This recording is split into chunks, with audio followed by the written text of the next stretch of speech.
चाहे वो डॉक्टर भीमराव अंबेडकर हों, जिनकी हम आज कस्में खाते हैं बहुत सारे राजनीतिक दल, डॉक्टर भीमराव अंबेडकर, या फिर उसके पहले पंडित जवाहरलाल नेहरू, देश के पहले प्रधानमंत्री, डॉक्टर राजेंद्र प्रसाद, देश के पहले राष्ट्रपति, उन्होंने इस बात की जो है ज़रूरत समझी कि देश में एक कानून होना चाहिए, एक समान कानून होना चाहिए, सभी नागरिकों पर लागू हो, एक कानून हो, यानी यूसीसी हो।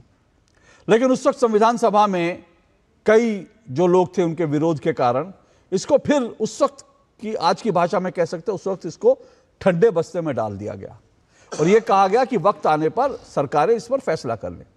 अब वक्त जो है वो कई बार देश की अदालतें, जिसमें सुप्रीम कोर्ट भी शामिल है, एक बार नहीं, दो बार नहीं, तीन बार नहीं, कई बार देश की अदालतें कह चुकी है वक्त आ गया कि यूसीसी लागू होनी चाहिए, लेकिन उसके बावजूद यूसीसी लागू नहीं हो पा रही है। पूरे देश में तो नहीं हो पा रही, अभी भी उसका कोई प्रावधान दिखता नहीं।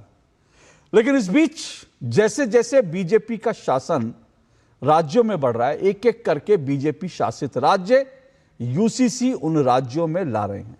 अब तक गोवा में तो पहले से ही था, अब तक 3 जो स्टेट हैं, जिसमें असम है, उत्तराखंड है, गुजरात है, 3 स्टेट में बीजेपी यूसीसी जो है समान नागरिक कानून जो उसको लागू कर चुकी है और अब तैयारी जो है कुछ अन्य राज्यों में इसको लाने की। बीजेपी शासित राज्य धीरे धीरे इसको लेकर काम कर रहे हैं और अब जो है बंगाल की बात चल रही है, बंगाल में आएगा।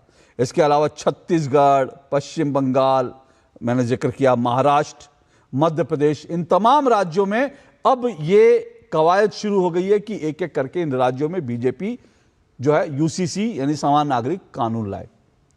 इसमें तेजी दरअसल तब आई जब प्रधानमंत्री नरेंद्र मोदी ने साल 2024 में लाल किले की प्राचीर से 15 अगस्त को, स्वतंत्रता दिवस को, इस बात के लिए जोर दिया था कि देश को एक सेकुलर सिविल कोड की जरूरत है। जी हां, प्रधानमंत्री नरेंद्र मोदी ने यूसीसी शब्द का इस्तेमाल नहीं किया था, उन्होंने सेकुलर सिविल कोड का इस्तेमाल किया था, क्योंकि और ये सही भी है। अगर देश में तमाम धर्मों के लिए अलग अलग कानून होंगे तो फिर सेकुलर किस बात का? हम कहते हैं देश हमारा सेकुलर है, और सेकुलर देश के मायने क्या है? सेकुलर अगर हैं तो फिर किसी के मजहब को, किसी के मजहबी कानून को वो संविधान से ऊपर कैसे माने? संविधान एक है तो फिर कानून भी एक होने चाहिए। इसीलिए प्रधानमंत्री नरेंद्र मोदी ने कहा था सेकुलर सिविल कोड की जरूरत है। हम वास्तव में सच्चे सेकुलर तब होंगे जब हम एक कानून देश में लागू करेंगे, सब नागरिकों के लिए एक कानून होगा।